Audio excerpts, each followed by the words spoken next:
بسم اللہ الرحمن الرحیم الحمدللہ رب العالمین والصلاة والسلام علی رسولہ الکریم اما بعد۔ محترم ناظرین، عدت کے کچھ اہم مسائل کے سلسلے کی یہ پہلی ویڈیو ہے اور انشاءاللہ مزید بھی آگے آتی رہیں گی۔ جس عورت کے شوہر کا انتقال ہو جائے اس عورت کی عدت شریعت اسلامیہ میں 4 مہینے 10 دن ہے، چاہے اس عورت کی رخصتی ہوئی ہو یا نہ ہوئی ہو۔ جس عورت کے بھی شوہر کا انتقال ہو جائے اس عورت کی عدت 4 مہینے 10 دن ہے۔ 4 مہینے 10 دن گزر جانے کے بعد اس کی عدت خود بخود ختم ہو جائے گی، عدت کی پابندیوں سے یہ آزاد ہو جائے گی۔ 4 مہینے 10 دن کی تفصیل کیا ہے یہ بھی سمجھ لیجئے۔ اگر شوہر کا انتقال ہوا ہے اسلامی مہینے کی پہلی تاریخ کو تو پھر یہ اگلے اسلامی 4 مہینے اور 5ویں مہینے کے مزید 10 دن گزارے گی، اور یہ 4 مہینے 10 دن گزر جانے کے بعد اس کی عدت پوری ہو جائے گی۔ چاہے مہینے 29 کے ہوں، چاہے مہینے 30 دن کے ہوں، اس سے کوئی مطلب نہیں ہے۔ یہ 4 مہینے اور 5ویں مہینے کے 10 دن گزارنے کے بعد عدت کی پابندیوں سے آزاد ہو جائے گی، اس کی عدت مکمل ہو جائے گی۔ لیکن اگر انتقال ہوا ہے 2 تاریخ سے لے کر کے 30 یا 29 تاریخ کے درمیان کسی بھی تاریخ میں، تو پھر گنتی کے پورے 130 دن گزارے جائیں گے۔ 130 دن گزارنے کے بعد اس کی عدت مکمل ہوگی، عدت کی پابندیوں سے یہ آزاد ہوگی۔ یہ بات بھی سمجھ لیجئے کہ 4 مہینے 10 دن کی عدت گزارنے کا جو حکم ہے یہ اس عورت کے لیے ہے جس عورت کے شوہر کا انتقال اس حالت میں ہوا ہو کہ وہ عورت حمل سے نہ ہو، وہ عورت پیٹ سے نہ ہو۔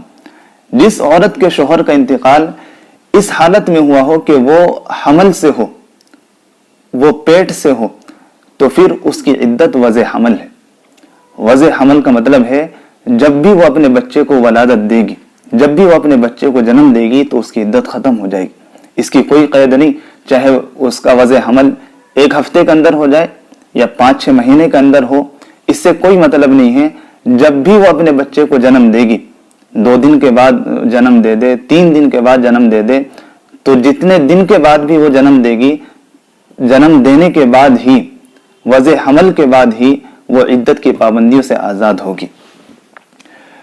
عورت کے لیے عدت کا جو وقت شروع ہوتا ہے وہ شوہر کے انتقال کے وقت سے ہی شروع ہو جاتا ہے۔ بعض حضرات اس غلط فہمی میں رہتے ہیں کہ جنازے کی نماز کے بعد وقت شروع ہوتا ہے، کیونکہ بہت سی جگہوں پر نماز کو اس قدر مؤخر کر دیا جاتا ہے کہ 1 دن کے بعد 24 گھنٹے کے بعد نماز جنازہ، بعض جگہ اس سے بھی زیادہ تاخیر سے نماز جنازہ ادا کی جاتی ہے، تو وہ عدت کا حساب نماز جنازہ سے لگاتے ہیں۔